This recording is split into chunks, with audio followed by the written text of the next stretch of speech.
There is a kind of happiness that doesn't require excitement, praise, or proof. A kind that doesn't rise and fall with your mood or disappear when things get hard.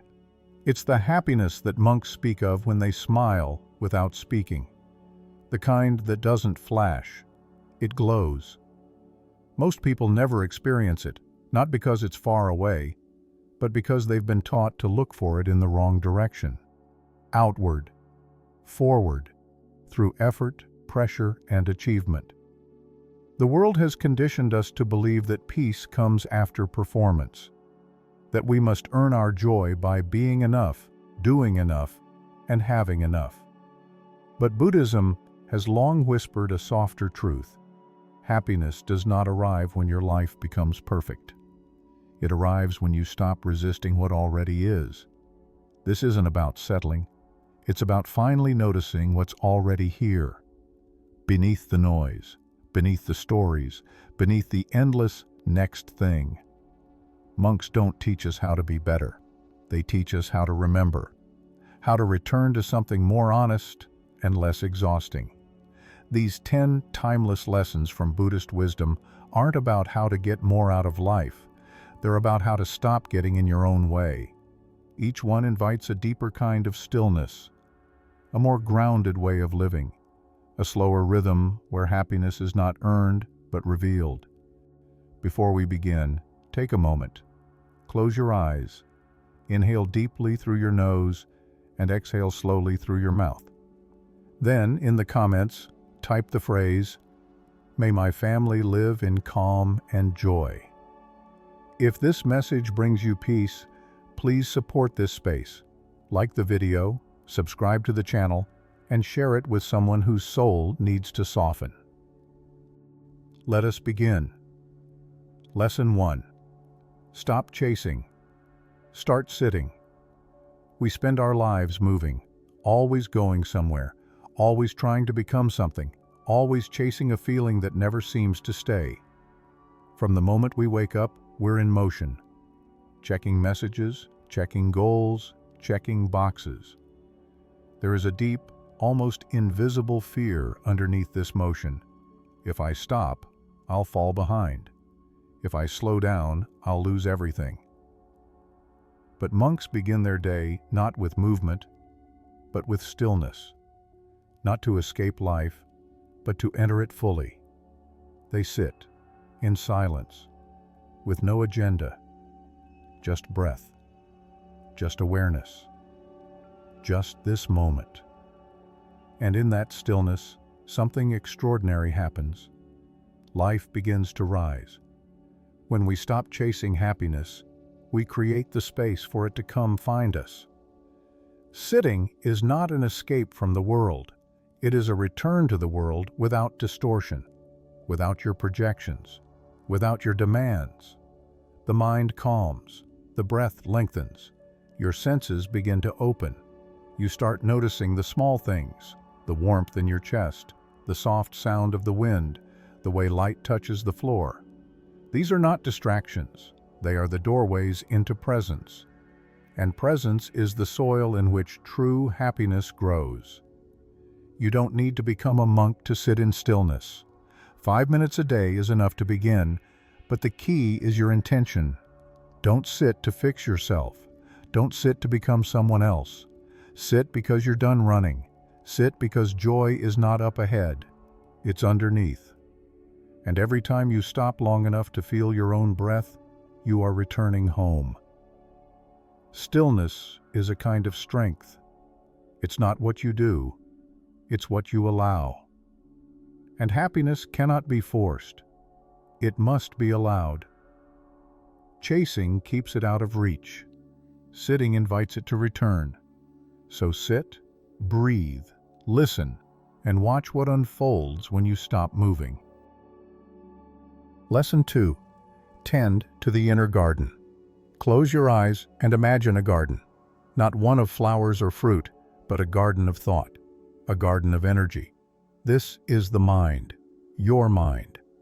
And like any garden, it grows whatever is planted there, intentionally or not. Most people go through life completely unaware of what's growing in their mental soil. Every unchallenged fear, every repeated complaint, every quiet grudge takes root. Over time, these thoughts form a landscape. They begin to shape how you see the world, how you speak to yourself, and how you treat others. You may believe you're responding to life, but most of the time, you're responding to your garden.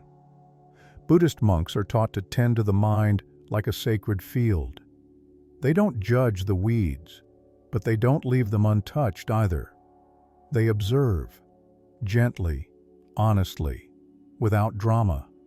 When resentment arises, they don't repress it. They name it. This is resentment. When craving appears, they don't indulge it blindly. They bow to it. This is craving.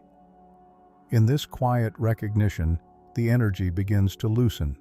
The weeds lose their grip, and the soil becomes usable again. It's not about controlling your thoughts. It's about remembering that you are not your thoughts. You are the one who sees them. You are the gardener, not the garden. And if something has grown wild in your mind, it's not because you are broken. It's because you haven't yet remembered to tend to the roots. What are you feeding every day? What do you give your attention to? Is it fear? Is it resentment? Or is it kindness? Gratitude? Curiosity? These are seeds too. They may be small at first, but when you choose to water them, through meditation, through silence, through compassion, they grow strong. And one day, when you are least expecting it, you'll walk through your own thoughts and realize, this is a beautiful place to be. Lesson 3. Let go of the outcome. One of the quietest forms of suffering is invisible to most people. It's not caused by failure, not by loss, but by attachment to how things should go. You try your best. You make plans. You give your heart to something, and then it doesn't unfold the way you expected. That gap between effort and outcome is where suffering lives. But it doesn't have to. Buddhist monks know this well. They wake, they serve, they meditate, they cook, they clean, without clinging to results. Why? Because attachment to outcome is a trap disguised as responsibility. It whispers, if I just do it right, I'll get what I want. But what you want is not always what you need. And when you're holding too tightly to how it's supposed to go, you miss the beauty of how it's actually going. Letting go of outcomes is not the same as giving up. It's the highest form of trust. You still act. You still speak with care. You still show up fully. But you release the grip. You surrender the illusion that joy depends on everything working out exactly as you imagined. Because life is not a script, it's a dance, and happiness belongs to those who learn to move with what comes, not with what was promised. Start small. Let go of how someone should respond to your kindness. Let go of how your day should unfold. Let go of the idea that your peace depends on someone else's behavior. This doesn't mean you stop caring. It means you stop tying your worth to outcomes. Breathe. Do your part. Then, let it go. Life has its own intelligence, and happiness often arrives when you stop insisting on its shape. Lesson 4. Comparison is a thief dressed as logic. One of the most natural things in the human experience is to look at others, to notice how they live, what they have, who they've become. It's not wrong to observe. But without awareness, observation turns into comparison, and comparison turns into self-judgment. Suddenly your joy feels small, your life feels slow, your progress feels invisible. But Buddhist wisdom sees comparison for what it truly is, a mental illusion.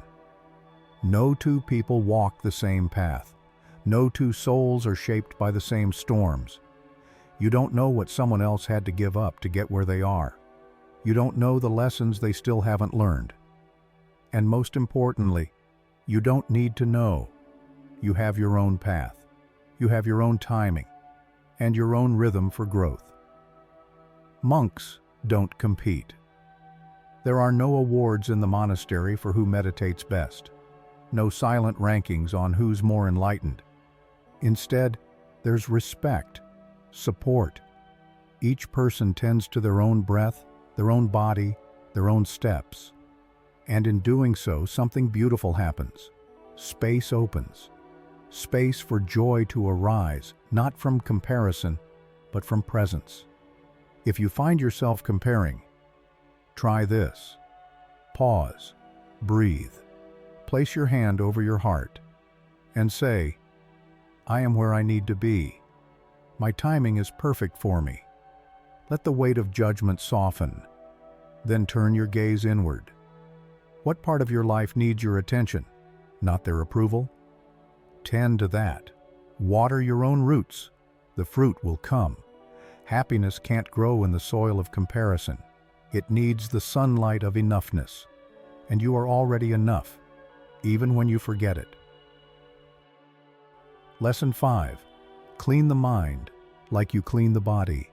Imagine never washing your hands, never rinsing your face, never brushing your teeth. The buildup would be unbearable. The discomfort would be obvious. And yet, we go days, sometimes weeks, without rinsing our minds, without clearing out the mental residue that gathers with every interaction, every thought, every moment of stress or doubt or noise. Monks clean their minds daily, not because they're obsessed with control, but because they understand this.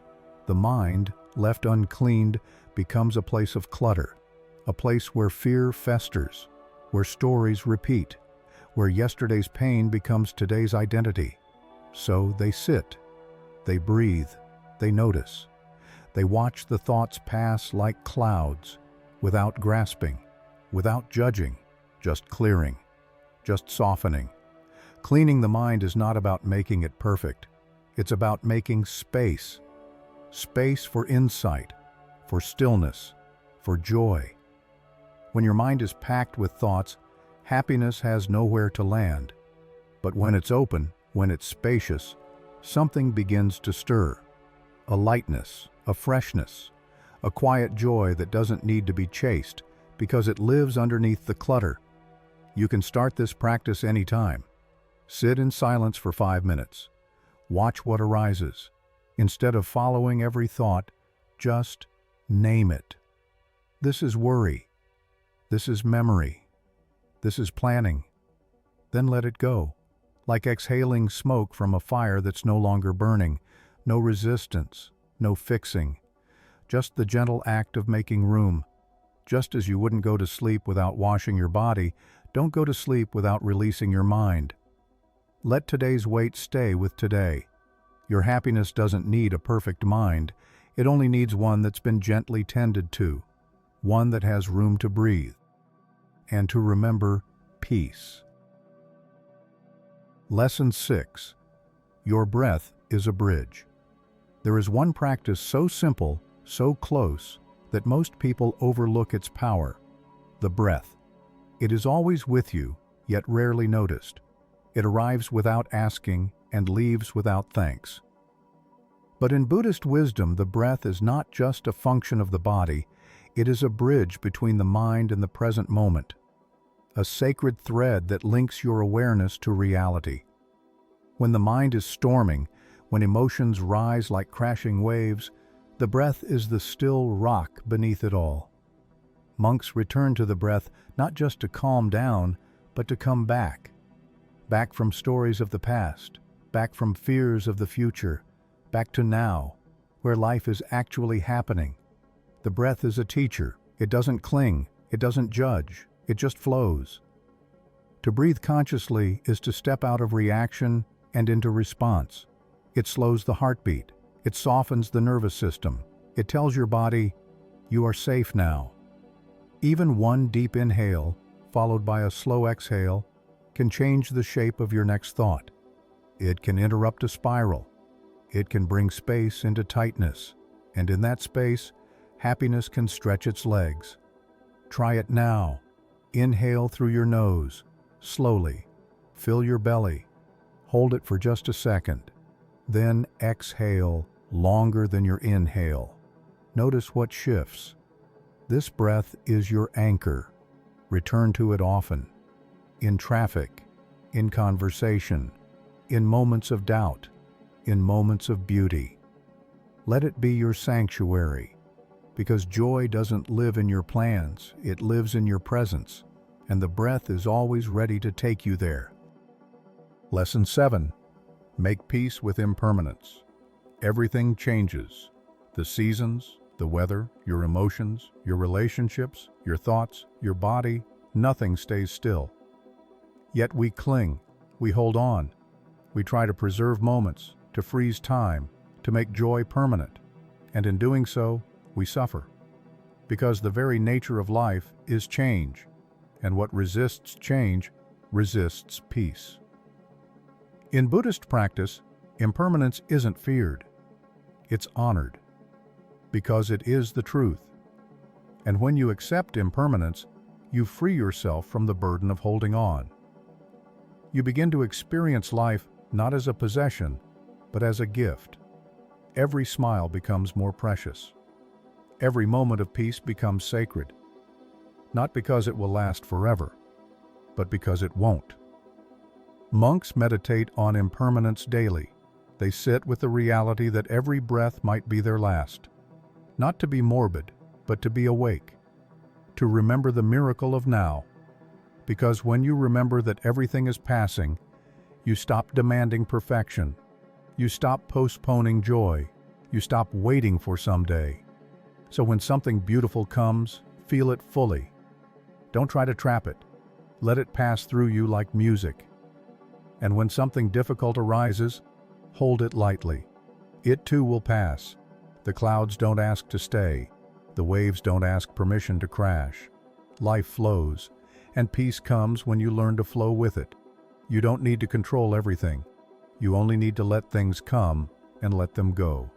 Just like the breath, just like the seasons, just like every moment you've ever lived. Lesson 8. Allow, don't resist. There is a deep exhaustion that comes from constantly resisting what is. You resist discomfort, delay, imperfection, vulnerability. You push against what's happening, thinking that force will bring relief. But resistance is not power, it's pressure. And the more you resist, the more you suffer. You tense up, you close down, you lose access to clarity and softness. Buddhist monks practice the opposite of resistance. They practice allowance, not passive surrender, but active openness.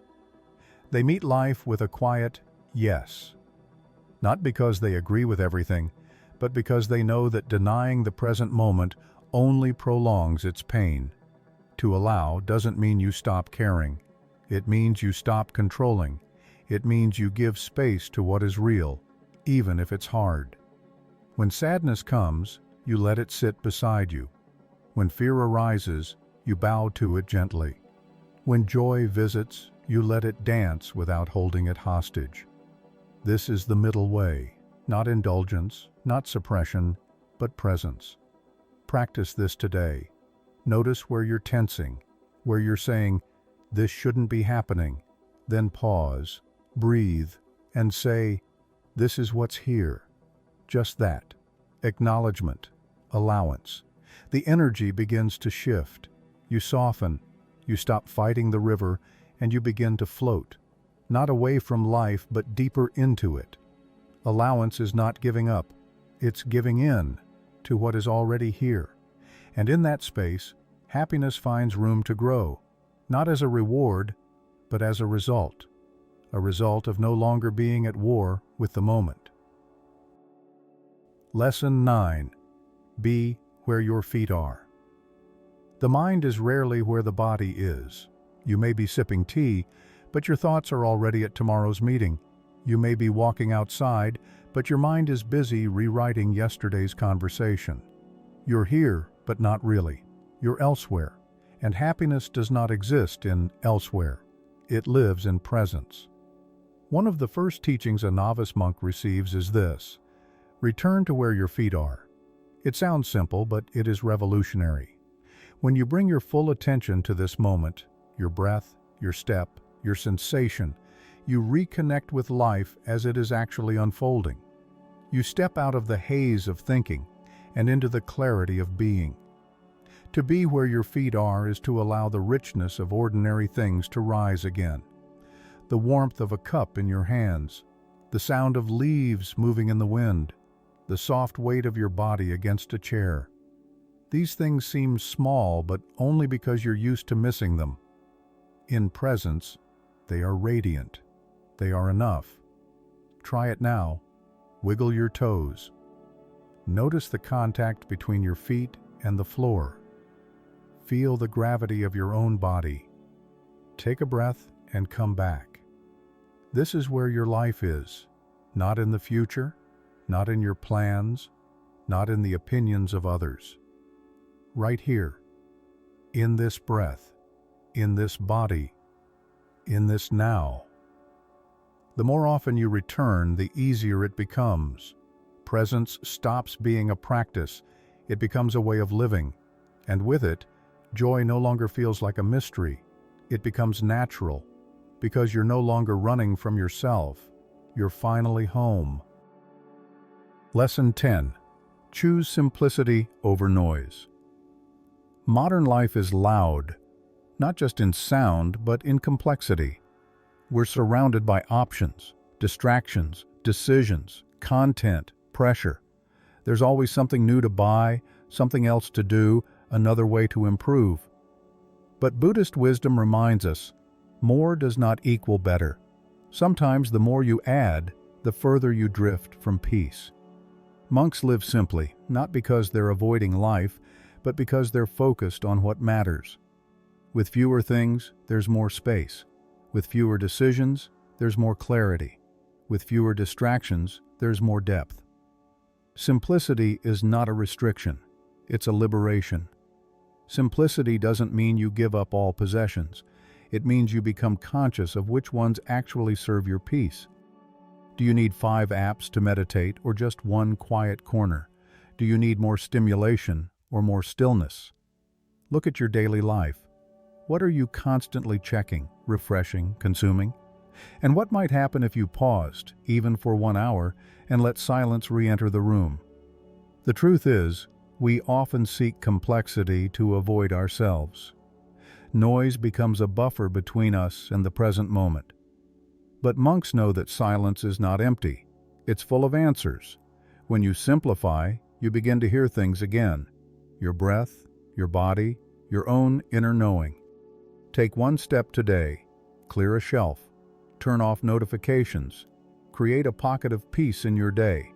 Not because it's trendy, but because your soul is craving space. Simplicity doesn't take anything away. It gives you back what matters most, yourself. You've just walked through 10 teachings, not commandments, not demands, just gentle wisdom passed down for generations. They all point to the same truth. Happiness isn't something you hunt down. It's something that rises when you stop running, when you stop gripping, when you soften enough to receive what is already here. So breathe, sit, tend to the garden, let go of outcomes, stop comparing, clean the mind, trust your breath, welcome change, allow what comes, return to your feet, and choose a quieter path. Because joy doesn't need more effort, it needs more space. Before you go, take a moment. Let this final phrase be your closing breath in the comments. I am ready to live peacefully. Your words may be the reminder someone else needs. If this message has supported you, please support it in return. Like the video, subscribe to the channel, and share it with someone who needs less pressure and more presence. May your life be simple. May your breath be deep. May your happiness be quiet and unwavering.